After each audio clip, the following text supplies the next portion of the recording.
জন্মের 2 মাস পর ছেলের নাম প্রকাশ করলেন বলিউড অভিনেত্রী ক্যাটরিনা কাইফ। সামাজিক যোগাযোগ মাধ্যমে ছেলের হাতের একটি ছবি শেয়ার করে তিনি ছেলের নাম জানান। বলিউডের জনপ্রিয় তারকা দম্পতি ক্যাটরিনা কাইফ ও ভিকি কৌশল গত বছরের নভেম্বরে প্রথমবারের মতো বাবা মা হন। এতদিন সন্তানের নাম গোপন রেখেছিলেন তারা। অবশেষে একটি আবেগঘন পোস্টের মাধ্যমে ছেলের নাম প্রকাশ করেছেন ক্যাটরিনা। ছেলের হাতের ছবি পোস্ট করে ক্যাটরিনা ক্যাপশনে লেখেন, আমাদের আলো রোশনি বিহান কৌশল, আমাদের প্রার্থনার ফল।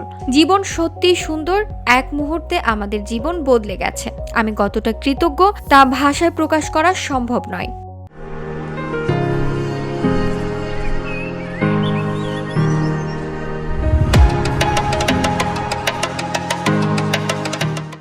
বিহান একটি সাংস্কৃতিক শব্দ যার অর্থ ভোর বা সকাল, যা নতুন সূচনা ও আশার প্রতীক হিসেবে ধরা হয়।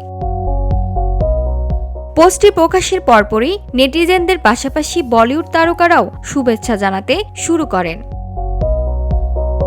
VOD Bangla news desk.